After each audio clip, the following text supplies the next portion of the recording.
Everyone, welcome back to my YouTube channel. हम लोग देख रहे थे एनसीईआरटी सार संग्रह और हमने कंप्लीट करवा दिया है एंशिएंट हिस्ट्री और इसके साथ ही मिडिएवल हिस्ट्री। आज प्रारंभ करने वाले हैं मॉडर्न हिस्ट्री, आधुनिक भारत का इतिहास। तो चलिए इस वीडियो को प्रारंभ करते हैं। क्या क्या टॉपिक रहने वाला है वो पहले आप लोग जान लीजिए। यूरोपीय कंपनी का आगमन, ईस्ट इंडिया कंपनी और बंगाल के नवाब, क्षेत्रीय राज पंजाब एवं मैसूर, अंग्रेजों की राजनीतिक एवं प्रशासनिक नीतियां, ब्रिटिश शासन का भारतीय अर्थव्यवस्था पर प्रभाव और 1857 की क्रांति को कंप्लीट करने वाले हैं। तो चलिए इस वीडियो को प्रारंभ करते हैं यूरोपीय कंपनियों के आगमन से। फर्स्ट नंबर क्वेश्चन दिया गया है, व्यापार हेतु समुद्री मार्ग से भारत आने वाले प्रथम यूरोपीय कौन थे? सभी को पता होगा, पुर्तगाली। व्यापार हेतु समुद्री मार्ग से भारत आने वाले प्रथम यूरोपीय कौन थे? पुर्तगाली थे। कब आए थे? तो 17 मई 1498 ईस्वी को वास्को डी गामा भारत आए थे। चलिए नेक्स्ट क्वेश्चन है, यूरोप से आने के लिए समुद्री मार्ग की खोज किसके द्वारा की गई? तो यह किया गया वास्को डी गामा के द्वारा। कालीकट बंदरगाह के तट पर किसने वास्को डी गामा का स्वागत किया? तो जमोरिन ने। जमोरिन जो कि वहां का स्थानीय शासक था। नेक्स्ट है, पुर्तगालियों ने भारत में सर्वप्रथम अपनी व्यापारिक कोठी कहाँ स्थापित की थी? कहाँ स्थापित की थी? कोचिन में। कोचिन में। कब? 1503 में। नेक्स्ट है, पुर्तगाली उपनिवेश का प्रथम वायसराय भारत में कौन नियुक्त हुआ था? Francisco de Almeida. Francisco de Almeida 1505 ईस्वी में भारत आया था और 1509 तक भारत रहा था। ब्लू वाटर पॉलिसी जो है अल्मीडा ही लाया था। नेक्स्ट है, भारत में तंबाकू की कृषि एवं प्रिंटिंग प्रेस को प्रारंभ करने का श्रेय पुर्तगालियों को दिया जाता है। ध्यान रखिएगा, तंबाकू की कृषि प्रिंटिंग प्रेस को प्रारंभ करने का श्रेय किसे दिया जाता है? पुर्तगालियों को दिया जाता है। भारत में प्रथम प्रिंटिंग प्रेस की स्थापना वर्ष 1556 में गोवा में की गई थी। मोस्ट इंपॉर्टेंट है, प्रथम प्रिंटिंग प्रेस की स्थापना कब किया गया था? तो 1556 में। कहाँ किया गया था? गोवा में। आलू की खेती भी किसी का देन है? तो यह पुर्तगाली का ही देन है। आलू, तंबाकू, प्रिंटिंग प्रेस यह सब किसका देन है? पुर्तगालियों का ही। नेक्स्ट है, भारत में पुर्तगाली शक्ति का वास्तविक संस्थापक किसे माना जाता है? वास्तविक शक्ति, माफ करिएगा, पुर्तगाली शक्ति का वास्तविक संस्थापक जो है अल्बुकर्क को माना जाता है। एक बार फिर से क्वेश्चन सुन लीजिए, भारत में पुर्तगाली शक्ति का वास्तविक संस्थापक किसे माना जाता है? अल्बुकर्क को। नेक्स्ट है, डच भारत में मुख्यतः किस वस्तु का व्यापार करते थे? डच जो है भारत में मुख्यतः किस वस्तु का व्यापार करते थे? सूती वस्त्र का। सूती वस्त्र का। नेक्स्ट है, विभिन्न देशों के खोजकर्ता का नाम। मोस्ट इंपॉर्टेंट है, ध्यान रखिएगा। भारत की समुद्री मार्ग की खोज किसने की थी? Vasco D gamma. अमेरिका की खोज की थी कोलंबस। ऑस्ट्रेलिया की खोज कैप्टन जेम्स कुक। तस्मानिया एवं न्यूजीलैंड की खोज तस्मान ने किया था। केप ऑफ गुड होप जो कि दक्षिण अफ्रीका का दक्षिणी छोर है, बार्थोलोम्यू डियाज। एक बार फिर से रिकॉल करते हैं, भारत की खोज वास्को डी गामा, अमेरिका की खोज कोलंबस और ऑस्ट्रेलिया की खोज कैप्टन जेम्स कुक, तस्मानिया एवं न्यूजीलैंड की खोज तस्मान और केप ऑफ गुड होप जो कि दक्षिण अफ्रीका, बार्थोलोम्यू डियाज ने इसकी खोज की थी। ध्यान रखिएगा। चलिए आगे बढ़ते हैं। हिंद महासागर में व्यापार को नियंत्रित करने के लिए शांत या नीले जल की नीति, जिसे ब्लू वाटर पॉलिसी कहते हैं, किसने लागू की थी? ब्लू वाटर पॉलिसी लागू की थी फ्रांसिस्को द अल्मीडा ने। किस वायसराय के काल में गोवा को पुर्तगालियों का औपचारिक मुख्यालय बनाया गया? किस वायसराय के काल में गोवा को पुर्तगालियों का औपचारिक मुख्यालय बनाया गया? Nino de Cunha. कब? 1530 ईस्वी में। गोवा पर अधिकार कर लिया गया था 1510 में अल्बुकर्क के द्वारा ही। नेक्स्ट है, पुर्तगालियों ने हिंद महासागर क्षेत्र में व्यापार पर नियंत्रण स्थापित करने के लिए कार्टेज आर्मेडा काफिला पद्धति प्रारंभ की थी। कार्टेज आर्मेडा काफिला पद्धति प्रारंभ की थी। नेक्स्ट है, पुर्तगालियों के पश्चात भारत में व्यापार करने आए डच कहाँ के निवासी थे? डच जो थे यह हॉलैंड के, वर्तमान में नीदरलैंड के निवासी थे। अब चलिए आगे बढ़ते हैं। भारत में विदेशी कंपनियों का आगमन मैं शॉर्ट फॉर्म में बता देती हूँ। सबसे पहले तो पुर्तगाली ही आए थे। पुर्तगाली ईस्ट इंडिया कंपनी की स्थापना 1498 में की गई थी और पहली फैक्ट्री जो है यह कोचीन में स्थापित की थी। नेक्स्ट, ईस्ट इंडिया कंपनी जो है ब्रिटिश ईस्ट इंडिया कंपनी, इसका स्थापना तो 31 दिसंबर 1600 को की गई थी, लेकिन भारत जो है 1608 में आए थे। कब भारत आए थे? 1608 में।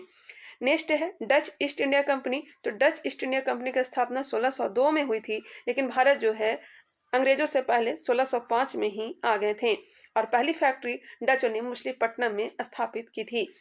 नेक्स्ट है Danish east India company. Danish east India company जो कि डेनमार्क देश से आते थे।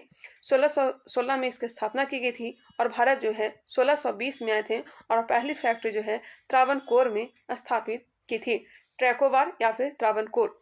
नेक्स्ट है फ्रांसीसी ईस्ट इंडिया कंपनी। इसकी स्थापना 1664 में हुआ था और भारत जो है 1668 में आए थे और पहली फैक्ट्री 1668 में ही सूरत में स्थापित की थी। एक बार फिर से रिकॉल कर लेते हैं। पुर्तगाली ईस्ट इंडिया कंपनी 1498 में स्थापना, भारत 1498 में आए थे, कोची में पहली फैक्ट्री स्थापित की थी।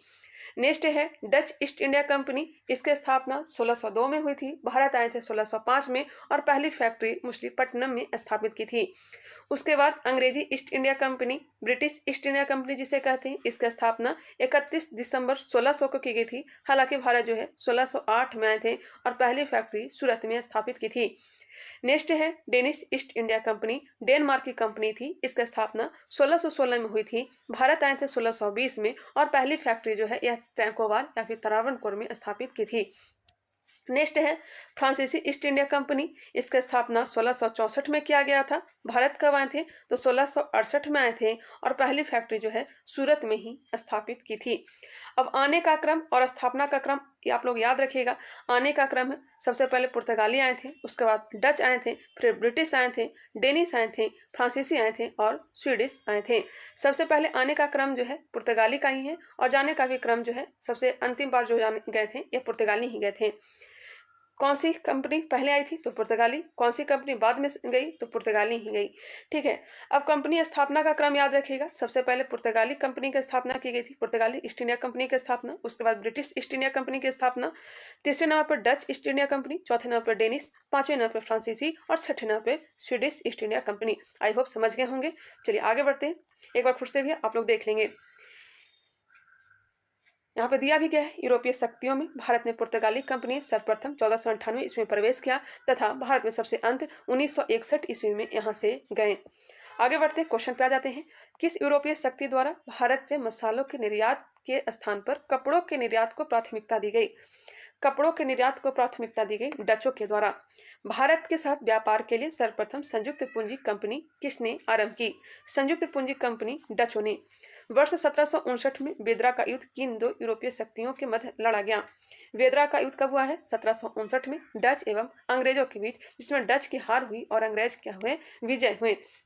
नेक्स्ट क्वेश्चन है, लंदन में ब्रिटिश ईस्ट इंडिया कंपनी के गठन के समय भारत का सम्राट कौन था? तो आप लोग को पता ही होगा, 1556 से लेकर के 1605 हमने करवाया ही था पिछले वाले वीडियो में। 1605 में अकबर की मृत्यु हुई थी और कंपनी की स्थापना कब हुई थी? तो 31 दिसंबर 1600 को। तो आप लोग समझ सकते हैं कि भारत में मुगल वंश चल रहा था, उसमें शासक कौन था? तो अकबर ही था। आगे बढ़ते हैं। ब्रिटिश सम्राट जेम्स प्रथम का दूत बनकर भारत में व्यापारिक कोठी स्थापित करने के उद्देश्य से जहांगीर के दरबार में आने वाला ब्रिटिश नागरिक कौन था? कैप्टन हॉकिंस था। कब आया था? 1608 को। जहांगीर ने इसे इंग्लिश खा, अंग्रेजी खा का उपाधि दिया था। क्वेश्चन नंबर, माफ करिएगा, टॉपिक दिया गया है, ब्रिटिश ईस्ट इंडिया कंपनी द्वारा भारत में प्रथम अस्थायी कारखाना मछलीपट्टनम 1611 में तथा प्रथम अस्थायी कारखाना सूरत में 1613 ईस्वी में स्थापित किया गया था। एक बार फिर से, ब्रिटिश ईस्ट इंडिया कंपनी द्वारा भारत में प्रथम अस्थायी कारखाना मछलीपट्टनम 1611 तथा प्रथम अस्थायी कारखाना सूरत 1613 में स्थापित किया गया था। नेक्स्ट है, ईस्ट इंडिया कंपनी के किस अंग्रेज गवर्नर को औरंगजेब द्वारा भारत से निष्कासित किया गया? Sir John child. हालांकि निष्कासित नहीं हुआ था। नेक्स्ट है, हैमिल्टन द्वारा सफल उपचार किए जाने के कारण किस मुगल बादशाह द्वारा ईस्ट इंडिया कंपनी के लिए वर्ष 1717 में महाअधिकार पत्र जारी किया? फर्रुखसियर। हैमिल्टन द्वारा सफल उपचार किए जाने के कारण किस मुगल बादशाह द्वारा ईस्ट इंडिया कंपनी के लिए वर्ष 1717 में महाअधिकार पत्र जारी किया गया? फर्रुखसियर के द्वारा। 1661 ईस्वी में इंग्लैंड के राजा चार्ल्स द्वितीय का विवाह पुर्तगाली राजकुमारी कैथरीन के साथ हुआ। सभी को पता है, इंग्लैंड के राजा थे चार्ल्स द्वितीय और पुर्तगाली राजकुमारी कौन थी? कैथरीन। इन दोनों के साथ विवाह हुआ। इस अवसर पर पुर्तगालियों ने चार्ल्स द्वितीय को दहेज के रूप में बंबई द्वीप को प्रदान किया। 1668 ईस्वी में चार्ल्स द्वितीय ने 10 पाउंड वार्षिक किराया, कितने? 10 पाउंड वार्षिक किराया लेकर बंबई ईस्ट इंडिया कंपनी को दे दिया। 10 पाउंड वार्षिक किराया लेकर बंबई को ईस्ट इंडिया कंपनी को दे दिया। नेक्स्ट है, यूरोप वासियों के लिए सर्वोत्तम सोरा और अफीम प्राप्ति का मुख्य क्षेत्र था। यह कौन सा क्षेत्र था? तो अपना बिहार था। यूरोप वासियों के लिए सर्वोत्तम सोरा और अफीम प्राप्ति का मुख्य क्षेत्र कौन सा था? तो बिहार था। आगे बढ़ते हैं। उच्च न्यायालय के संबंधित अनुच्छेद, उच्च न्यायालय से संबंधित अनुच्छेद। स्थापना दिया गया है। कलकत्ता शहर के संस्थापक कौन थे? तो Job Charnock. Madras Francis Day. नई दिल्ली एडवन लुटियंस व हर्बर्ट बेकर। बंबई के संस्थापक कौन थे? तो गेराल्ड अंगियार। एक बार फिर से, कलकत्ता जॉब चार्नक, मद्रास के संस्थापक फ्रांसिस डे, नई दिल्ली एडविन लुटियंस व हर्बर्ट बेकर और बंबई के संस्थापक गेराल्ड अंगियर थे। चलिए नेक्स्ट क्वेश्चन है, वर्ष 1664 में फ्रांसीसी कंपनी की स्थापना किसके प्रयासों से की गई? फ्रांसीसी कंपनी की स्थापना किसके प्रयासों से की गई? कोलबर्ट के प्रयासों से, कोलबर्ट के प्रयासों से ही। फ्रांसीसी कंपनी की स्थापना किसके कार्यकाल में की गई? फ्रांसीसी कंपनी की स्थापना 1664 में किसके कार्यकाल में हुई थी? तो इस समय राजा कौन थे? तो लुई 14वां थे। नेक्स्ट क्वेश्चन है, फ्रैंक कैरो के द्वारा भारत में प्रथम फ्रांसीसी फैक्ट्री की स्थापना कहाँ की गई? फ्रैंक कैरो के द्वारा किया गया था, कहाँ? सूरत में, 1668 ईस्वी में। फ्रांसीसी गवर्नर डुप्ले ने पहली बार भू क्षेत्र अर्जित करने के उद्देश्य से भारतीय राजाओं के विवादों में भाग लेने की नीति आरंभ की थी। किसने? तो डुप्ले ने। फ्रांसीसी गवर्नर डुप्ले ने पहली बार भू क्षेत्र अर्जित करने के उद्देश्य से भारतीय राजाओं के विवादों में भाग लेने की नीति आरंभ की। नेक्स्ट क्वेश्चन है, फ्रांसीसियों द्वारा फोर्ट लुई नामक किला कहाँ बनवाया गया? फोर्ट लुई किला जो बनवाया गया, कहाँ बनवाया गया? पांडिचेरी में। पांडिचेरी का प्रथम फ्रांसीसी गवर्नर कौन था? तो फ्रांको मार्टिन था, फ्रांको मार्टिन। पुर्तगालियों को सॉली के स्थान पर किस अंग्रेज अधिकारी ने पराजित किया? सॉली के स्थान पर किस अंग्रेज अधिकारी ने पराजित किया? Thomas best. वांडीवास का युद्ध जो कि 1760 में लड़ा गया था, अंग्रेजों ने किससे पराजित किया था? तो यह फ्रांस को पराजित किया था, फ्रांस को। वांडीवास का युद्ध 1760 में हुआ था, अंग्रेजों ने फ्रांसीसियों को पराजित किया था। कर्नाटक का युद्ध किनके मध्य लड़ा गया था? कर्नाटक का जो भी युद्ध हुआ है अंग्रेज एवं फ्रांस के बीच। प्रथम कर्नाटक युद्ध किस संधि के माध्यम से समाप्त हुआ? तो एला सापला के संधि के तहत समाप्त हुआ था। कब संधि हुआ था? 1748 में। नेक्स्ट क्वेश्चन है, बीजापुर के सुल्तान से गोवा छीनने वाले प्रथम यूरोपीय कौन था? तो यह था अल्बुकर्क। कब छीना था? तो 1510 में। अब यहाँ पे कर्नाटक युद्ध दिया गया है। प्रथम कर्नाटक युद्ध 1746 से 48 के बीच, दूसरा कर्नाटक युद्ध 1749 से 54, तीसरा 1756 से लेकर के 63। प्रथम कर्नाटक युद्ध का प्रमुख कारण ऑस्ट्रिया के उत्तराधिकार का युद्ध, दूसरा हो जाएगा कर्नाटक के उत्तराधिकार का युद्ध और तीसरा हो जाएगा सप्तवर्षीय युद्ध एवं औपनिवेशिक कारण। कौन सी संधि हुई थी प्रथम कर्नाटक युद्ध में? तो एला सापला की संधि 1748, पांडिचेरी की संधि 1755, पेरिस की संधि 1763। पहला हुआ था एला सापला, दूसरा हुआ था पांडिचेरी, तीसरा में हुआ था पेरिस की संधि। इसका ट्रिक है ए पा पे, एला सापला, पांडिचेरी, पेरिस की संधि। चलिए नेक्स्ट है, अंग्रेजी कंपनी का नाम governor and company of merchant of London trading into the East Indies रखा गया। बहुत ही लंबा नाम है। चलिए आगे बढ़ते हैं। ईस्ट इंडिया कंपनी और बंगाल के नवाब, ईस्ट इंडिया कंपनी और बंगाल के नवाब को देखेंगे। सेकंड टॉपिक आ गया हमारा। क्वेश्चन को देखिए, मुगल सम्राट द्वारा स्वतंत्र रूप से नियुक्त बंगाल का अंतिम गवर्नर कौन था? अगर वीडियो पसंद आ रहा होगा तो प्लीज आप लोग से रिक्वेस्ट है, लाइक करिएगा, हो सके तो आप लोग इसे शेयर भी किया करिएगा। अभी तक हमारे चैनल को सब्सक्राइब नहीं किया है तो सब्सक्राइब कर लीजिए, साथ ही साथ बेल आइकन को क्लिक कर लीजिए। चलिए बाकी आपकी इच्छा है। मुगल सम्राट द्वारा स्वतंत्र रूप से नियुक्त बंगाल का अंतिम गवर्नर कौन था? मुर्शिद कुली खां, 1717 से लेकर के 1727 ईस्वी। मुर्शिद कुली खां ने अपनी राजधानी ढाका से कहाँ स्थानांतरित की थी? मुर्शिदाबाद, जो कि वर्तमान में कहाँ है? तो बांग्लादेश में है। बंगाल के किस नवाब ने यूरोपियों की तुलना मधुमक्खियों से की थी? तो यह की थी अलीवर्दी खां। 20 जून 1756 को प्रसिद्ध ब्लैक होल की घटना बंगाल के किस नवाब के शासनकाल में हुई थी? तो यह सिराजुद्दौला। कब हुआ है? तो 20 जून 1756 को। डेट याद रखिएगा, 20 जून 1756। 9 फरवरी 1757 को अलीनगर की संधि किसके मध्य संपन्न हुई थी? बहुत ही अपमानजनित संधि थी, रॉबर्ट क्लाइव एवं सिराजुद्दौला के बीच। भारतवर्ष में ब्रिटिश साम्राज्य का संस्थापक लॉर्ड रॉबर्ट क्लाइव को माना जाता है। ठीक है, ब्रिटिश साम्राज्य का संस्थापक किसे माना जाता है? तो रॉबर्ट क्लाइव को माना जाता है, जिसने प्लासी का युद्ध कब लड़ा था? 23 जून 1757। डेट याद रखिएगा, 23 जून 1757 में बंगाल के नवाब सिराजुद्दौला को पराजित कर पहली बार भारत में ब्रिटिश प्रभुत्व की नींव रखी थी। आगे बढ़ते हैं। प्लासी के युद्ध के समय बंगाल के नवाब का सेनापति कौन था जिसने युद्ध में विश्वासघात किया? तो मीर जाफर। प्लासी के युद्ध के समय मुगल बादशाह कौन था? तो आलमगीर द्वितीय। याद रखिएगा, प्लासी के युद्ध के समय पूछा जा रहा है तो आलमगीर द्वितीय हो जाएगा। शाह आलम द्वितीय किसके समय में है? तो बक्सर के युद्ध के समय में है। प्लासी युद्ध के पश्चात बंगाल का नवाब कौन बना? तो मीर जाफर बना। भारत में ब्रिटिश प्रभुत्व की शुरुआत किस युद्ध से मानी जाती है? तो प्लासी के युद्ध से। ब्रिटिश प्रभुत्व की शुरुआत किस युद्ध से मानी जाती है? प्लासी का युद्ध 23 जून 1757 को लड़ा गया था। वर्ष 1760 में अंग्रेजों ने मीर जाफर को हटाकर किससे बंगाल का नवाब बनाया? तो मीर कासिम को। वर्ष 1760 में अंग्रेजों ने मीर जाफर को हटाकर किससे बंगाल का नवाब बनाया? मीर कासिम को।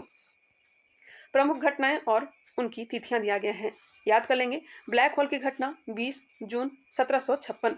ब्लैक होल की घटना कब हुआ है? तो 20 जून 1756। अलीनगर की संधि 9 फरवरी 1757। प्लासी का युद्ध 23 जून 1757। बक्सर का युद्ध 22 अक्टूबर 1764। इलाहाबाद की प्रथम संधि 12 अगस्त 1765। इलाहाबाद की द्वितीय संधि 16 अगस्त 1765 और बनारस की संधि जो हुआ है 1773 में। एक बार फिर से रिकॉल कर लेंगे क्योंकि यह मोस्ट इंपॉर्टेंट डेट दिया गया है, यहाँ से क्वेश्चन पूछे जाते हैं। तो चलिए एक बार फिर से। ब्लैक होल की घटना 20 जून 1756। अलीनगर की संधि 9 फरवरी 1757। प्लासी का युद्ध 23 जून 1757। बक्सर का युद्ध 22 अक्टूबर 1764। इलाहाबाद की प्रथम संधि 12 अगस्त 1765। इलाहाबाद की द्वितीय संधि 16 अगस्त 1765 और बनारस की संधि वर्ष 1773 को। चलिए आगे बढ़ लेते हैं।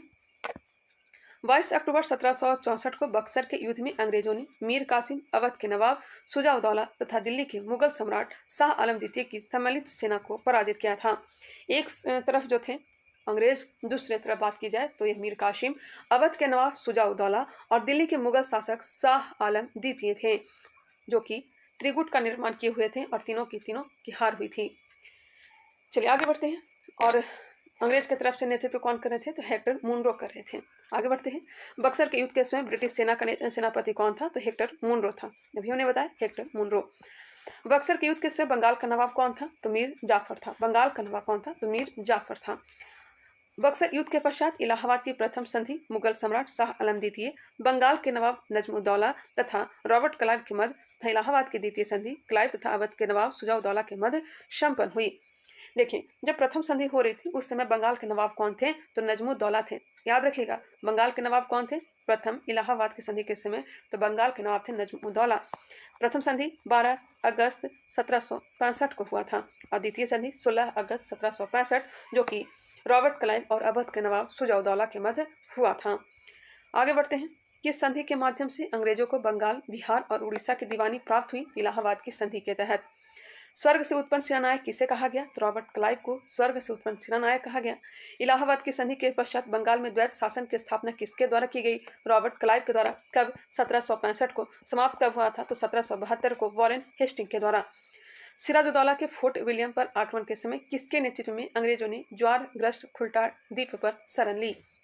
सिराजुद्दौला के फोर्ट विलियम पर आक्रमण के समय किसके नेतृत्व में अंग्रेजों ने ज्वारग्रस्त फुल्टा द्वीप पर शरण ली? Governor Drake. अब उत्तर मुगल कालीन राज्यों के संस्थापक देख लेते हैं। बंगाल का संस्थापक कौन था? मुर्शिद कुली खां।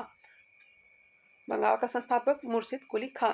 हैदराबाद 1724 निजाम उल मुल्क चिनकिलीज खां, जिसका नाम है भरतपुर की स्थापना 18वीं शताब्दी चूड़ामन और बदनसी ने किया था। कर्नाटक के संस्थापक कौन थे? सादत उल्लाह खां। अवध का संस्थापक शहादत खां 1722 से 24, जिसे बुरहान उल मुल्क की उपाधि दी गई थी। जयपुर 18वीं शताब्दी सवाई राजा जयसी। बुरहान उल मुल्क की उपाधि किसने दी थी? तो याद रखिएगा, रंगीला, मोहम्मद शाह रंगीला ने बुरहान उल मुल्क की उपाधि शहादत खां को दी थी, जो कि अवध के संस्थापक थे। जयपुर के सवाई राजा जयसी, रुहेल पठान, मोहम्मद खां बंगस, मैसूर के संस्थापक हैदर अली। एक बार फिर से रिकॉल करते हैं, जहाँ पे इंपॉर्टेंट लगेगा मैं रिकॉल करवाते चलूंगी। अगर आप लोग को याद होगा तो आप लोग फास्ट करके आगे बढ़ जाएंगे। बंगाल के संस्थापक मुर्शिद कुली खां, हैदराबाद संस्थापक निजाम उल मुल्क, भरतपुर का चूड़ामन बदनसी, कर्नाटक का सादुल्ला खां, अवध का शहादत खां, जिसे बुरहान उल मुल्क की उपाधि दी गई थी। जयपुर के संस्थापक सवाई राजा जयसी, रुहेल पठान, मोहम्मद खां बंगस, मैसूर के संस्थापक हैदर अली। चलिए आगे बढ़ते हैं। वर्ष 1842 से 44 तक गवर्नर जनरल रहे लॉर्ड एलनबरो का कार्यकाल कुशल आक्रमणीयता की नीति के काल माना जाता है। 1842 से 44 तक गवर्नर जनरल रहे लॉर्ड एलनबरो का जो कार्यकाल है कुशल आक्रमणीयता की नीति का काल माना जाता है। किसके काल को? लॉर्ड एलनबरो के कार्यकाल को। चलिए नेक्स्ट टॉपिक है 3 नंबर, क्षेत्रीय राज पंजाब एवं मैसूर। पंजाब एवं मैसूर को कंप्लीट करते हुए आगे बढ़ने वाले हैं। आई होप आप लोग को वीडियो पसंद आ रहा होगा। जहाँ पे आप लोग को लगता होगा कि और अच्छे ढंग से करवाया जाए तो आप लोग कमेंट करके बताइएगा और मैं सुधार करने का प्रयास करूंगी। सिख साम्राज्य का संस्थापक किसे माना जाता है? महाराजा रणजीत सिंह। महाराजा रणजीत सिंह। आज जो है पिक भी बहुत अच्छे ढंग से आया है, मिस प्रिंट आज नहीं है। सिख साम्राज्य का संस्थापक किसे माना जाता है? तो महाराजा रणजीत सिंह, 1799 ईस्वी। महाराजा रणजीत सिंह किस मिसल से संबंधित हैं? शुकर चकिया मिसल। टोटल 12 मिसल हुए जिसमें शुकर चकिया मिसल जो बहुत ही फेमस है, क्योंकि महाराजा रणजीत सिंह का जो जन्म हुआ था शुकर चकिया मिसल में ही। नेक्स्ट है महाराजा रणजीत सिंह के राज्य की राजधानी कहाँ स्थापित की गई थी? तो लाहौर में। और यह जो थी राजनीतिक राजधानी थी, धार्मिक राजधानी कहाँ थी? तो अमृतसर थी। महाराजा रणजीत सिंह ने सुप्रसिद्ध कोहिनूर हीरा किससे प्राप्त किया था? शाह शुजा से। 25 अप्रैल 1809 को अमृतसर की संधि किनके मध्य संपन्न हुई? महाराजा रणजीत सिंह तथा अंग्रेजों के मध्य। महाराजा रणजीत सिंह तथा अंग्रेजों के मध्य। महाराजा रणजीत सिंह एक धर्मनिरपेक्ष, माफ करिएगा, महाराजा रणजीत सिंह एक धर्मनिरपेक्ष शासक थे, इसलिए उन्होंने कहा था कि ईश्वर की इच्छा थी कि मैं सब धर्मों को एक निगाह से देखूं, इसलिए उसने दूसरी आंख की रोशनी ले ली। वर्ष 1845 में प्रारंभ हुआ प्रथम आंग्ल सिख युद्ध के दौरान भारत का गवर्नर जनरल कौन था? लॉर्ड हार्डिंग प्रथम था। लॉर्ड हार्डिंग प्रथम। प्रथम आंग्ल सिख युद्ध जो हुआ था 1845 से लेकर के, माफ करिएगा, 1845 से लेकर के 1846 तक। और दूसरा कब हुआ था बताएंगे आप लोग? दूसरा कब हुआ था? 1848 से लेकर के 1849, लॉर्ड हार्डिंग प्रथम के समय। प्रथम आंग्ल सिख युद्ध किस संधि द्वारा समाप्त हुआ था? तो लाहौर की संधि। कब हुआ था? 1846 में। महाराजा रणजीत सिंह का उत्तराधिकारी कौन था? तो खड़क सिंह। खड़क सिंह। सिख साम्राज्य का अंतिम शासक कौन था? तो दलीप सिंह। सिख साम्राज्य का अंतिम शासक कौन था? तो दलीप सिंह। महत्वपूर्ण तिथियां जैसे कि पुरंदर की संधि 1665 को हुई थी शिवाजी और जयसिंह के बीच। बड़गांव की संधि 1779 को, बड़गांव की संधि 1779। सालाबाई की संधि 1782 को हुई थी। देवगांव की संधि 1803। सुरजी अंजनगांव की संधि 1803। पूना की संधि 1817। लाहौर की संधि 1846 और अमृतसर की संधि जो हुई थी 1809 को। एक बार फिर से रिकॉल करवाने वाली हूँ मैं, एक बार फिर से आप लोग देख लेंगे। पुरंदर की संधि 1665। पुरंदर की संधि कब हुई थी? 1665 को। बड़गांव की संधि 1779। सालाबाई की संधि 1782। देवगांव और सुरजी अंजनगांव की संधि 1803। पूना की संधि 1817। पूना की संधि 1817। लाहौर की संधि 1846 और अमृतसर की संधि जो हुई थी यह हुई थी 1809 को। चलिए नेक्स्ट क्वेश्चन पे आ जाइए। द्वितीय आंग्ल सिख युद्ध किस गवर्नर जनरल के कार्यकाल में हुआ? द्वितीय आंग्ल सिख युद्ध हुआ लॉर्ड डलहौजी के कार्यकाल में। 1848 से 1849 तक चला था। 1839 में, एक मिनट, 1848 से 1849 होगा, 1849 होगा और 1849 में ही पंजाब पर अधिकार कर लिया गया था। 1849 में ही पंजाब पर अधिकार कर लिया गया था। माफ करिएगा, 1839 बोला जा रहा है लेकिन 1849 होगा, 1849। 13 जनवरी 1849 को हुई चिलियावाला युद्ध में अंग्रेजी सेना का नेतृत्व किसके द्वारा किया गया? तो लॉर्ड गफ के द्वारा। 13 जनवरी 1849 को हुए चिलियावाला युद्ध में अंग्रेजी सेना का नेतृत्व किसके द्वारा किया गया? लॉर्ड गफ। वर्ष 1849 में हुए ब्रिटिश साम्राज्य में सिख साम्राज्य के विलय के दौरान भारत का गवर्नर जनरल कौन था? लॉर्ड डलहौजी था। स्वतंत्र राज्य के रूप में मैसूर की स्थापना किसके द्वारा स्थापित की गई थी? हैदर अली के द्वारा। रणजीत सिंह ने किस मिशन से लाहौर और अमृतसर प्राप्त किए? तो भंगी मिशन से। रणजीत सिंह ने किस मिशन से लाहौर और अमृतसर प्राप्त किए? भंगी मिशन से। आंग्ल मैसूर युद्ध दिया गया है, चलिए याद कर लेते हैं, मोस्ट इंपॉर्टेंट है। प्रथम आंग्ल मैसूर युद्ध हुआ था 1767 से 1769 के बीच। दूसरा 1780 से 84। तीसरा 1790 से 92 और चौथा हुआ था 1799 में, जिसमें टीपू सुल्तान की मृत्यु हो गई थी। प्रथम आंग्ल मैसूर युद्ध में हैदर अली नेतृत्व कर रहे थे। दूसरे आंग्ल मैसूर युद्ध में हैदर अली, बाद में 1782 में हैदर अली की मृत्यु हो गई थी। उसके बाद कमान संभाली थी टीपू सुल्तान। नेक्स्ट है तृतीय आंग्ल मैसूर युद्ध, टीपू सुल्तान। चतुर्थ आंग्ल मैसूर युद्ध टीपू सुल्तान नेतृत्व कर रहे थे। प्रथम आंग्ल मैसूर युद्ध के समय बंगाल का गवर्नर लॉर्ड वेलिस्ट था, लॉर्ड वेलिस्ट। द्वितीय आंग्ल मैसूर युद्ध के समय वॉरेन हेस्टिंग। तृतीय आंग्ल मैसूर युद्ध के समय लॉर्ड कॉर्नवालिस और चतुर्थ आंग्ल मैसूर युद्ध के समय लॉर्ड वेलेजली था। चलिए अब संधि को याद कर लीजिए। प्रथम मैसूर युद्ध के समय जो संधि हुई थी, प्रथम मैसूर युद्ध की संधि कौन सी हुई थी? मद्रास की संधि। कब? 1769 ईस्वी में मद्रास की संधि के तहत प्रथम मैसूर युद्ध समाप्त हुआ था। मंगलौर की संधि के तहत द्वितीय मैसूर युद्ध समाप्त हुआ था। श्रीरंगपट्टनम की संधि के तहत तृतीय मैसूर युद्ध समाप्त हुआ था और चौथा में मैसूर सहायक संधि हुई थी, कोई भी संधि नहीं हुई थी। तो याद रखिएगा, मद्रास, मंगलौर और श्रीरंगपट्टनम। मद्रास, मंगलौर, श्रीरंगपट्टनम। प्रथम मैसूर युद्ध में क्या हुआ था? हैदर अली दक्षिण भारत का प्रथम शासक था जो अंग्रेजों से पराजित नहीं हुआ।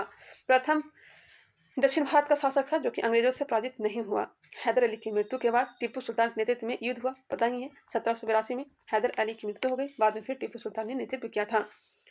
तृतीय मैसूर युद्ध के समय टीपू सुल्तान की स्थिति कमजोर हो गई और चतुर्थ मैसूर युद्ध टीपू सुल्तान की मृत्यु, मैसूर में पुनः वाडियार वंश की स्थापना। अंग्रेजों ने वाडियार वंश के शासक से सहायक संधि की। वाडियार वंश के जो शासक थे कृष्ण तृतीय को शासक बना दिया गया, उसी के साथ सहायक संधि कर ली गई।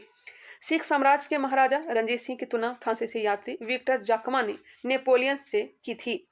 महाराजा रणजीत सिंह की तुलना किसने की है नेपोलियन से? तो याद रखिएगा, फ्रांसीसी यात्री विक्टर जाकमा ने महाराजा रणजीत सिंह की तुलना नेपोलियन से की थी। अब नेक्स्ट टॉपिक है ब्रिटिश राजनीतिक एवं प्रशासनिक नीतियां। फोर्थ नंबर टॉपिक, ब्रिटिश राजनीतिक एवं प्रशासनिक नीतियां। फर्स्ट नंबर क्वेश्चन, अंग्रेजों का भारत पर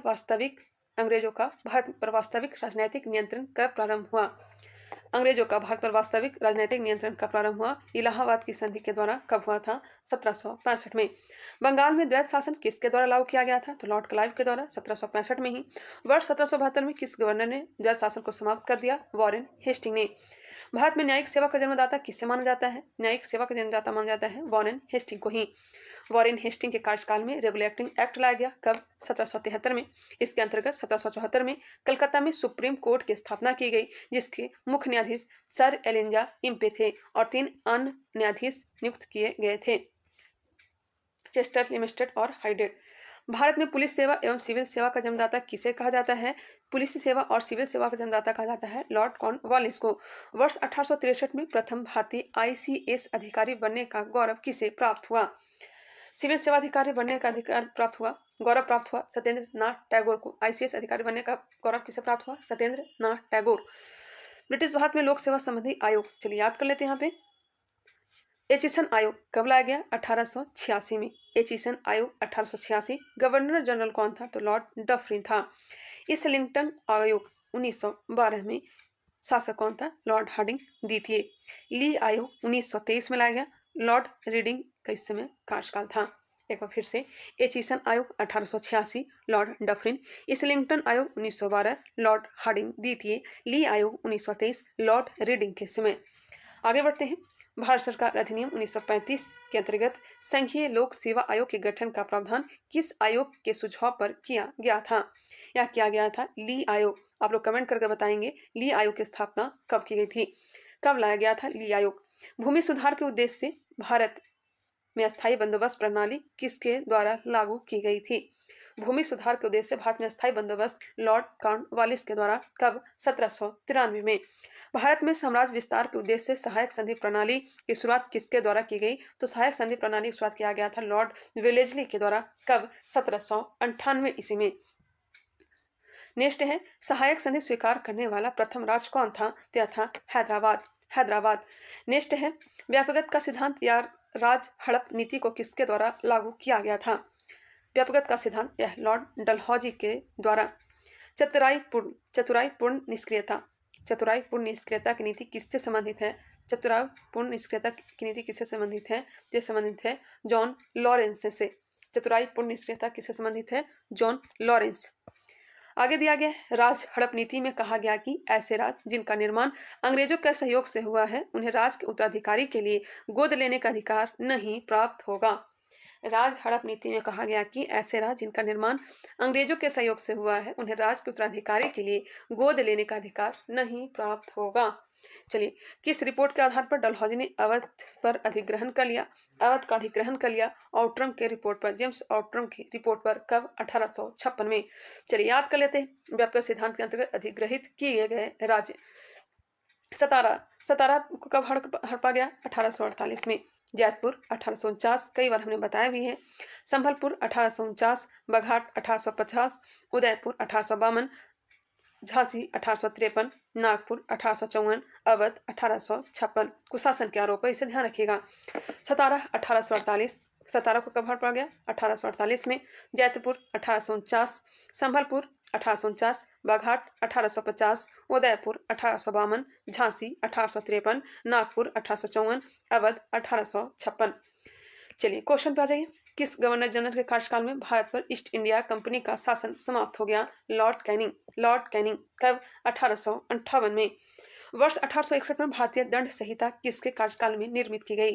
भारतीय दंड संहिता लॉर्ड कैनिंग के समय में। राज उपाधि अधिनियम 1876 पारित करके महारानी विक्टोरिया को कैसर ए हिंद की उपाधि प्रदान की गई। कैसर ए हिंद। लॉर्ड लिटन के कार्यकाल में किस अकाल आयोग का गठन किया गया? लॉर्ड लिटन के समय स्ट्रैची आयोग कब? 1880। यह जो है भारत का प्रथम अकाल आयोग है। स्ट्रैची आयोग का गठन किसके समय में किया गया? लॉर्ड लिटन के समय। कब किया गया? 1880 में, जो कि भारत का प्रथम अकाल आयोग है। नेक्स्ट है, भारत में स्थायी स्वशासन का जनक किसे माना जाता है? स्थानीय स्वशासन या फिर स्थायी स्वशासन का जनक माना जाता है लॉर्ड रिपन को। इलाहाबाद की संधि के पश्चात रॉबर्ट क्लाइव ने मुर्शिदाबाद का उपदीवान किसे बनाया था? रॉबर्ट क्लाइव ने मुर्शिदाबाद को उपदीवान बनाया था मोहम्मद रजा खान को। मोहम्मद रजा खान। बिहार सिताब राय को। ब्रिटिश काल में विभिन्न क्षेत्रों पर अधिकार। ब्रिटिश काल में विभिन्न क्षेत्रों पर अधिकार। नेपाल पर अधिकार कर लिया था 1816 में सुगौली की संधि के तहत लॉर्ड हेस्टिंग के समय। सिंध को अधिकार कर लिया था 1843 में लॉर्ड एलन बरो। भूटान पर अधिकार कर लिया था 1865 में लॉर्ड लॉरेंस। और बर्मा पर अधिकार कर लिया था 1885 में लॉर्ड डफरिन। एक बार फिर से आप लोग देखने का प्रयास करिएगा। Nepal 1816 Lord Hastings, Sindh 1843 Lord Ellenborough, Bhutan 1865 Lord Lawrence, Burma 1885 Lord Dufferin. चलिए आगे बढ़ते हैं। 1849 में ब्रिटिश शासन में पंजाब का विलय हुआ। उस समय डलहौजी भारत का गवर्नर जनरल था। और यह जो क्वेश्चन है बिहार दरोगा 1275 पोस्ट प्रीलिम्स में पूछा गया प्रश्न था। चलिए नेक्स्ट है टॉपिक, ब्रिटिश शासन का भारतीय अर्थव्यवस्था पर प्रभाव। ब्रिटिश शासन का भारतीय अर्थव्यवस्था पर क्या प्रभाव रहा है? धन निष्कासन के सिद्धांत का प्रतिपादन किसने किया था? तो दादा भाई नौरोजी ने। धन निष्कासन के सिद्धांत का प्रतिपादन किसने किया था? दादा भाई नौरोजी। वर्ष 1892 में लिबरल पार्टी के टिकट पर ब्रिटिश हाउस ऑफ कॉमन्स में चुने जाने वाले प्रथम भारतीय कौन थे? तो दादा भाई नौरोजी थे। कब चुने गए थे? 1892 में। कौन से पार्टी? तो लिबरल पार्टी, उदारवादी party. Poverty and the un British rule in India नामक पुस्तक किसने लिखी? दादा भाई नौरोजी ने। एक मिनट आप लोग रुक जाएंगे। चलिए आगे बढ़ते हैं। यह विचार किसने दिया कि भारत में ब्रिटिश आर्थिक नीति घिनौनी है? यह विचार किसने दिया कि भारत में ब्रिटिश आर्थिक नीति जो है घिनौनी है? कार्ल मार्क्स ने। औपनिवेशिक अर्थव्यवस्था की श्रेष्ठतम पुस्तक इंडिया टुडे के लेखक कौन है? इंडिया टुडे के लेखक हैं रजनी पामदत्त। रजनी पामदत्त। वर्ष 1907 में टिस्को की स्थापना किसके द्वारा की गई? टिस्को की स्थापना कब की गई है? 1907 में। किसके द्वारा? जे.एन. टाटा के द्वारा। जे.एन. जमशेद जी टाटा के द्वारा किया गया था। कुटीर उद्योग के विकास हेतु ऑल इंडिया स्पिनर्स एसोसिएशन की स्थापना किसके द्वारा की गई? महात्मा गांधी के द्वारा। कुटीर उद्योग के विकास हेतु ऑल इंडिया स्पिनर्स एसोसिएशन की स्थापना किसके द्वारा की गई थी? महात्मा गांधी के द्वारा। वर्ष 1854 में Bombay spinning and weaving company की सूती वस्त्र की फैक्ट्री किसके द्वारा स्थापित की गई थी? कवसजी डाबर के द्वारा। कहाँ? तो बंबई में। कब? 1854 में पहली सूती मिल की स्थापना की गई थी। इसके द्वारा? कवसजी डाबर के द्वारा। नाम याद रखिएगा, कवसजी डाबर, कवसजी डाबर के द्वारा। वर्ष 1855 में भारत का प्रथम जूट मिल कहाँ स्थापित किया गया था? भारत का प्रथम जूट मिल श्रीरामपुर, पश्चिम बंगाल। कब? 1855। डेट याद रख के चलिएगा। 1855 में प्रथम जूट मिल की स्थापना श्रीरामपुर, पश्चिम बंगाल में किया गया था। भारत का प्रथम चाय बागान कब स्थापित हुआ था? तो वर्ष 1833 में। कहाँ? तो असम में। भारत का प्रथम चाय बागान कब स्थापित किया गया था? वर्ष 1833 में। कहाँ? असम में। प्रसिद्ध इतिहासकार के.एम. पनिकर ने 1765-72 ईस्वी के कार्य में 1765-72 ईस्वी के काल को डाकू का राज कहा था। किसने डाकू का राज कहा था? के.एम. पनिकर ने। के.एम. पनिकर ने। जब दैल शासन लागू कर दिया गया था बंगाल में, उसी के काल को डाकू का राज कहा था के.एम. पनिकर ने। 1813 ईस्वी के बाद मुक्त व्यापार से नकारात्मक रूप से प्रभावित होने वाला भारतीय उद्योग कौन था? तो कपड़ा उद्योग था। 1813 ईस्वी के बाद मुक्त व्यापार से नकारात्मक रूप से प्रभावित होने वाला भारतीय उद्योग कौन था? कपड़ा उद्योग। प्रमुख कृषि पद्धतियां दिया गया है, जैसे कि 3 कठिया पद्धति। इसकी विशेषता है, इस प्रथा के अंतर्गत चंपारण के किसानों को अपने अंग्रेज बगान मालिकों के अनुबंध पर अपनी भूमि के 3/20 भाग पर, आई मीन कहें तो 20 कट्ठा पर 3 कट्ठा पे नील की खेती करना अनिवार्य होता था। आगे ददनी प्रथा। ददनी प्रथा क्या था? इस प्रथा के अंतर्गत ब्रिटिश व्यापारी भारतीय उत्पादकों, कारीगरों, शिल्पियों आदि से निर्मित माल प्राप्त करने के लिए अग्रिम अथवा पेशगी के रूप में धन देते थे। आगे बढ़ते हैं। यहाँ पे दिया गया ब्रिटिश कालीन भू राजस्व व्यवस्था, ये भी बताते चलती हूँ मैं। अस्थायी बंदोबस्त 1793 में लाया गया था। रैयतवाड़ी व्यवस्था 1820 में लाया गया था। महालवाड़ी व्यवस्था 1822 में लाया गया था। अस्थायी बंदोबस्त लॉर्ड कॉर्नवालिस के द्वारा, रैयतवाड़ी व्यवस्था टॉमस मुनरो के द्वारा, महालवाड़ी व्यवस्था हॉल्ट मैकेजी के द्वारा। चलिए आगे बढ़ते हैं। अस्थायी बंदोबस्त जो है यह कुल भूभाग के कितने भाग पे लागू किया गया था? आप लोग कमेंट करके बताएंगे। रैयतवाड़ी, फिर महालवाड़ी। तो मैं आप लोग बता दूं, रैयतवाड़ी जो है 51% भूभाग पर लागू किया गया था। वही महालवाड़ी जो है यह 30% भूभाग पर, और अस्थायी बंदोबस्त जो है यह 19% भूभाग पर लागू किया गया था। यहाँ पे दिया भी गया, चलिए यहाँ पे देख लीजिए। अस्थायी बंदोबस्त जो है बंगाल, बिहार, उड़ीसा, उत्तर प्रदेश, बनारस और उत्तरी कर्नाटक वाले क्षेत्र में लागू किया गया था। वही रैयतवाड़ी व्यवस्था बम्बई, मद्रास और असम में लागू किया गया था। और महालवाड़ी उत्तर प्रदेश, मध्य प्रांत और पंजाब में लागू किया गया था। उत्तर प्रदेश के पश्चिमी वाले प्रांत में लागू किया गया था। खास करके रैयतवाड़ी व्यवस्था कितने भूभाग पर? 51% भूभाग पर, और महालवाड़ी 30%, वही अस्थायी बंदोबस्त 19% भूभाग पर लागू किया गया था। रैयतवाड़ी व्यवस्था में भूमि का मालिक किसान होता था। अस्थायी बंदोबस्त में भूमि अधिग्रहण सदैव के लिए जमींदार को रहता था, और महालवाड़ी व्यवस्था में क्या था? तो भूमि पर गांव का अधिकार था। यहाँ पे देख लीजिए, अस्थायी बंदोबस्त ब्रिटिश सरकार को राजस्व देने के लिए जिम्मेदारी जमींदार की थी। वही रैयतवाड़ी व्यवस्था में ब्रिटिश सरकार को राजस्व देने की जिम्मेदारी खुद किसान को थी। वही मालवाड़ी में ब्रिटिश सरकार को राजस्व देने की जिम्मेदारी समस्त गांव के मुखिया को थी।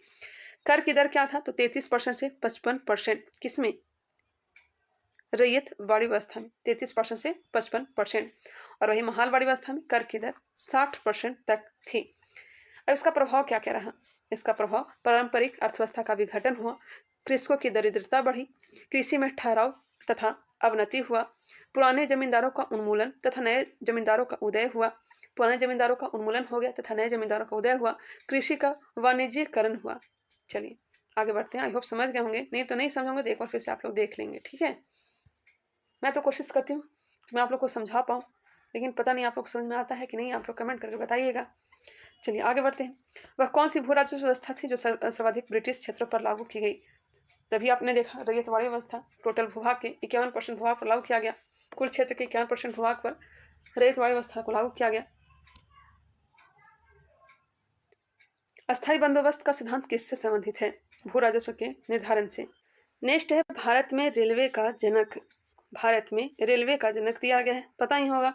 लॉर्ड डलहौजी को भारत में रेलवे का जनक माना जाता है। डलहौजी के प्रयत्नों के कारण ही महाराष्ट्र में सन 1853 में बंबई से थाने तक प्रथम रेल चलाई गई थी। चलिए टोटल कितना kilometre? 34 kilometre. Governor general Warren Hasting ने इजारेदारी प्रथा फार्मिंग सिस्टम का प्रारंभ भू राजस्व की वसूली के लिए किया था। ये भी ध्यान रखिएगा, इजारेदारी प्रथा जिसे फार्मिंग सिस्टम कहते हैं, किसने लाया था? वॉरेन हेस्टिंग ने। अब हम लोग प्रवेश करने वाले 1857 की क्रांति की ओर। 1857 की क्रांति सर्वप्रथम कहाँ से प्रारंभ हुई थी? 10 मई 1857 को प्रारंभ हुई थी। कहाँ से? मेरठ से। 10 मई 1857 मेरठ से। 34वीं रेजिमेंट के सिपाही मंगल पांडे ने किस स्थान पर विद्रोह किया था? यह तत्कालीन कारण था बैरकपुर, पश्चिम बंगाल। तत्कालीन कारण क्या था? तो चमड़े का कारतूसों का प्रयोग, इसी का विरोध किया था मंगल पांडे ने, जो कि 34वीं रेजिमेंट के सिपाही थे, बैरकपुर, पश्चिम बंगाल। वर्ष 1857 की स्वाधीनता के संग्राम के प्रतीक क्या थे? तो कमल और रोटी सिंबल था।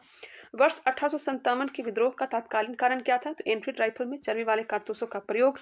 अंग्रेजों की शोषणकारी आर्थिक, राजनीतिक, धार्मिक एवं प्रशासनिक नीतियों के प्रभाव ने 1857 के विद्रोह को जन्म दिया। आर्थिक कारण भी रहे, राजनीतिक कारण भी रहे, धार्मिक कारण भी रहे और प्रशासनिक कारण भी रहे।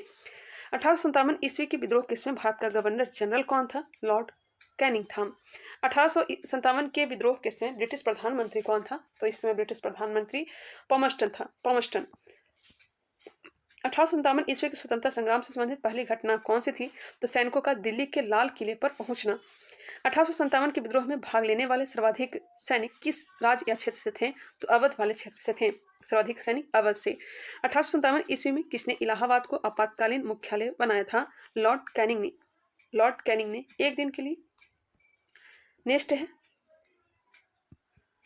केंद्रीय संगठन की कमी तथा सुनियोजित रणनीति के अभाव में 1857 ईस्वी का विद्रोह क्या रहा? असफल रहा। किस कारण से? केंद्रीय संगठन की कमी तथा सुनियोजित रणनीति के अभाव में 1857 ईस्वी का विद्रोह जो है असफल रहा। लखनऊ में 1857 ईस्वी की क्रांति का नेतृत्व किस महिला ने किया था? बेगम हजरत महल ने। 1857 ईस्वी के स्वाधीनता संघर्ष में प्रमुख भूमिका निभाने वाली रानी लक्ष्मीबाई का जन्म कहाँ हुआ था? तो इनका जन्म हुआ था वाराणसी में। वाराणसी में इनका जन्म हुआ था। और यह क्वेश्चन जो है बिहार पुलिस में पूछा गया था। रानी लक्ष्मीबाई को अंतिम युद्ध में किसने पराजित किया? कैप्टन फिरोज ने। असम में 1857 की क्रांति का नेतृत्व कौन था? तो यह था दीवान मनीराम दत्त। 1857 की क्रांति का नेतृत्व असम में किसने किया था? दीवान मनीराम दत्त ने। फैजाबाद से विद्रोह कर रहे किस क्रांतिकारी को पकड़ने के लिए अंग्रेजों ने 50,000 रुपये का इनाम रखा था? मौलवी अहमदुल्ला के लिए। फैजाबाद से नेतृत्व कर रहे थे मौलवी अहमदुल्ला। कानपुर से विद्रोह का नेतृत्व कर रहे नाना साहब ने किसे अपना सेनापति नियुक्त किया? तो यह थे तात्या टोपे, जिनका मूल नाम है रामचंद्र पांडुरंग। 1857 के विद्रोह के दौरान मुगल बादशाह बहादुर शाह जफर ने किसे अपना सेनापति नियुक्त किया था? वक्त खां को। 1857 की क्रांति के दमन के पश्चात भारतीय फौज के नव संगठन से संबंधित कमीशन कौन सी थी? तो पील कमीशन थी। 1857 की क्रांति के दमन के पश्चात भारतीय फौज का नव संगठन कौन सा कमीशन था? तो हो जाएगा पील कमीशन। यहाँ पे मोस्ट इंपोर्टेंट दिया गया 1857 ईस्वी के विद्रोह के प्रमुख केंद्र और प्रमुख विद्रोही नेता, जैसे कि दिल्ली में विद्रोह की जो तिथि है 11 मई 1857। नेतृत्व किया था बहादुर शाह द्वितीय और सैन्य नेतृत्व किया था वक्त खां। दमनकर्ता का भी नाम याद रखिएगा, निकलसन और हडसन। लखनऊ से नेतृत्व कर रहे थे बेगम हजरत महल और ब्रिटिश कादिर। डेट याद रखिएगा 4 जून 1857 को विद्रोह का तिथि है। और नेतृत्व करता है आपने याद कर लिया बेगम हजरत महल और ब्रिटिश कादिर। और दमनकर्ता का भी नाम याद रखिएगा कॉलिन कैंपबेल। नेक्स्ट है झांसी या फिर ग्वालियर। तो झांसी से नेतृत्व कर रहे थे रानी लक्ष्मीबाई और ग्वालियर से तात्या टोपे। 4 जून 1857 विद्रोह का तिथि और दमनकर्ता जो थे जनरल फिरोज थे। कानपुर से नेतृत्व कर रहे थे नाना साहब, सैन्य नेतृत्व तात्या टोपे। 5 जून 1857 दमनकर्ता कॉलिन कैंपबेल जो है लखनऊ के भी दमनकर्ता है और कानपुर के भी दमनकर्ता यही हैं। इलाहाबाद से नेतृत्व कर रहे थे लियाकत अली। 6 जून 1857 दमनकर्ता कर्नल नील। फैजाबाद से मौलवी अहमदुल्ला। जून 1857 दमनकर्ता कर्नल नील जो है फैजाबाद और इलाहाबाद में दमन किए थे, विद्रोह को दबाने का प्रयास किए थे। जगदीशपुर से नेतृत्व कर रहे थे कुंवर सिंह और इनके भाई अमर सिंह। 12 जून 1857 को प्रारंभ हुई थी विलियम टेलर व विसेंट आयर के द्वारा बिहार में 1857 की क्रांति को विद्रोह को दबाया गया। बरेली से नेतृत्व कर रहे थे खान बहादुर खां। जून 1857 विसेंट आयर के द्वारा दबाया गया। फतेहपुर अजीमुल्ला दबाया गया जनरल रेनॉल्ट के द्वारा। चलिए विद्रोही नेता को कम से कम नाम तो याद ही रखेंगे क्योंकि यहाँ से क्वेश्चन बहुत ही जरूरी पूछा ही जाता है। दिल्ली बहादुर शाह द्वितीय से नेतृत्व वक्त खां। लखनऊ बेगम हजरत महल ब्रिटिश कादिर। झांसी से रानी लक्ष्मीबाई। ग्वालियर से तात्या टोपे। कानपुर से नाना साहब सैन्य नेतृत्व तात्या टोपे। कानपुर से नेतृत्व नाना साहब और सैन्य नेतृत्व तात्या टोपे। इलाहाबाद लियाकत अली। फैजाबाद मौलवी अहमदुल्ला। जगदीशपुर कुंवर सिंह और अमर सिंह। बरेली से खान बहादुर का और फतेहपुर से अजीमुल्ला। चलिए 1857 के विद्रोह के समय मुगल शासक बहादुर शाह जफर थे। इन्हें इस विद्रोह का अखिल भारतीय नेता माना गया था। चलिए आ जाइए क्वेश्चन पे। यहाँ पे कुछ हेडलाइन दिया गया है। वर्ष 1857 के विद्रोह के दमन के पश्चात भारत शासन अधिनियम 1858 पारित किया गया। इसके माध्यम से भारत का शासन ईस्ट इंडिया कंपनी के हाथों से निकलकर ब्रिटिश क्राउन के हाथों में चला गया, पता ही होगा। चलिए नेक्स्ट, महारानी विक्टोरिया ने भारतीय प्रशासन को ब्रिटिश ताज के नियंत्रण में लेने की घोषणा कब की थी? 1 नवंबर 1858 को। 1 नवंबर 1858। वर्ष 1857 के विद्रोह के दमन के पश्चात भारतीय सेना का पुनर्गठन के लिए किस आयोग का गठन किया गया? पील आयोग का गठन किया गया। पील आयोग। वर्ष 1858 के भारत शासन अधिनियम के द्वारा किसे भारत का प्रथम वायसराय बनाया गया? लॉर्ड कैनिंग को। वर्ष 1858 के भारत शासन अधिनियम के द्वारा किसे भारत का प्रथम वायसराय बनाया गया? Lord Canning. 1857 ईस्वी के विद्रोह में कौन सा शायर अंग्रेजों का आलोचक था? अंग्रेजों का आलोचक मिर्जा गालिब। भारत के शिक्षित मध्यम वर्ग तथा जमींदारों ने 1857 के विद्रोह में तटस्थता दूरी बनाई रखी थी। कौन? तो शिक्षित मध्यम वर्ग तथा जमींदारों ने। 1857 के विद्रोह के कारणों पर भारतीय भाषा में लिखने वाला प्रथम भारतीय कौन था? तो सर सैयद अहमद खां। 1857 के विद्रोह के कारणों पर भारतीय भाषा में लिखने वाला प्रथम भारतीय कौन था? सर सैयद अहमद खां। वर्ष 1857 के विद्रोह में बिहार का नेतृत्व जगदीशपुर के जमींदार वीर कुंवर सिंह द्वारा किया गया था। बिहार द्वारा पूछा गया क्वेश्चन है, बीपीएससी में पूछा जाता है। 1857 के स्वतंत्रता संग्राम में किस राजवंश ने अंग्रेजों की सर्वाधिक सहायता की थी? ग्वालियर के सिंधिया ने। ग्वालियर के सिंधिया ने सर्वाधिक सहायता की थी। आज तक ताने सुनने ही पड़ते हैं सिंधिया को। 1857 पर आधारित प्रमुख पुस्तकें का नाम याद रखेंगे, जैसे कि the great rebellion Ashok Mehta की पुस्तक है। द ग्रेट रिवेलियन किसकी पुस्तक है? Ashok Mehta. The great rebellion Ashok Mehta. The great rebellion किसका है? अशोक मेहता का है। First war of independence V D. Savarkar, Vinayak Damodar Savarkar का है। 1857 किसका है? एस.एन. सेन का है। Sipahi mutiny and the revolt of 1857 R C. Majumdar. Sipahi mutiny and the revolt of 1857 R C. Majumdar. History of Indian mutiny T R. Holmes. History of Indian mutiny T R. Holmes. Rebellion 1857 P C. Joshi. Rebellion 1857 किसकी है? P C. Joshi. Causes of the Indian revolt Sir Syed Ahmad Khan. एक बार फिर से fast तरीके से। The great rebellion Ashok Mehta. First war of independence V D. Savarkar. 1857 S N. Sen. Sipahi mutiny and the revolt of 1857 R C. Majumdar. History of Indian mutiny T R. Holmes. Rebellion 1857 P C. Joshi. Causes of the Indian revolt Sir Syed Ahmad Khan. चलिए question पे आ जाइए। किसने 1857 के विद्रोह को स्वतंत्रता की पहली लड़ाई कहा था? क्या कहा था? वी.डी. सावरकर ने। 1857 के विद्रोह को एक षड्यंत्र की संज्ञा किसने दी? तो सर जेम्स ऑटम एवं डब्ल्यू टेलर ने कहा कि एक षड्यंत्र है। सर जेम्स ऑटम एवं डब्ल्यू टेलर। तथा कथित प्रथम राष्ट्रीय स्वतंत्रता संग्राम न प्रथम न राष्ट्रीय और न ही स्वतंत्रता संग्राम था, यह कथन किसका है? यह है आर.सी. मजूमदार का। भारतीय स्वाधीनता आंदोलन का सरकारी इतिहास कौन था? तो एस.एन. सेन सरकारी इतिहासकार थे, एस.एन. सेन। 1857 विद्रोह पर आधारित प्रमुख मत इतिहासकार और मत दिया गया है। एस.एन. सेन ने क्या कहा था? जो कुछ धर्म के लिए लड़ाई के रूप में प्रारंभ हुआ वह स्वतंत्रता संग्राम के रूप में समाप्त हुआ। एस.एन. सेन ने कहा जो कुछ धर्म के लिए लड़ाई के रूप में प्रारंभ हुआ वह स्वतंत्रता संग्राम के रूप में समाप्त हुआ। अशोक मेहता 1857 ईस्वी के विद्रोह का स्वरूप राष्ट्रीय था। वी.डी. सावरकर ने क्या कहा? 1857 ईस्वी का विद्रोह एक सुनियोजित राष्ट्रीय स्वतंत्रता संग्राम था। आर.सी. मजूमदार तथा कथित प्रथम राष्ट्रीय संग्राम न तो प्रथम और न ही राष्ट्रीय और न ही स्वतंत्रता संग्राम था। सर जॉन लॉरेंस ने कहा था यह पूर्णतः सिपाही विद्रोह था। सर जॉन लॉरेंस ने क्या कहा? यह पूर्णतः सिपाही विद्रोह था। बेंजामिन डिज़रायली 1857 ईस्वी का विद्रोह एक राष्ट्रीय विद्रोह था। पी रॉबर्टसन 1857 ईस्वी का विद्रोह केवल एक सैनिक विद्रोह था जिसका तात्कालिक कारण चर्बी युक्त कारतूस था। टी.आर. होम्स यह सभ्यता एवं बर्बरता का संघर्ष था। डब्ल्यू टेलर और जेम्स ऑटम यह अंग्रेजों के विरुद्ध हिंदू मुसलमानों का षड्यंत्र था। रिज यह ईसाई धर्म के विरुद्ध एक धर्म युद्ध था। रानी लक्ष्मीबाई की मृत्यु पर हिरोज ने कहा था कि भारतीय विद्रोहियों में वह अकेली मर्द थी या फिर पुरुष थी, या किसने कहा था? हिरोज ने कहा था। तो चलिए आज का वीडियो यहीं समाप्त करते हैं, मिलते हैं नेक्स्ट वीडियो में। आई होप ये वीडियो आप लोग को पसंद आया होगा। अगर पसंद आया तो इसे लाइक करिएगा, शेयर करिएगा, कमेंट करके लेकिन जरूर बताइएगा। मिलते हैं नेक्स्ट वीडियो में, तब तक के लिए धन्यवाद। अगले वीडियो में प्रमुख किसान एवं जनजातीय विद्रोह को कंप्लीट करेंगे। इसके साथ ही किसान आंदोलन, ब्रिटिश भारत में शिक्षा का विकास, आधुनिक भारत में प्रेस का विकास, यह सबको कंप्लीट करने वाले हैं। चलिए मिलते हैं नेक्स्ट वीडियो में, तब तक के लिए धन्यवाद।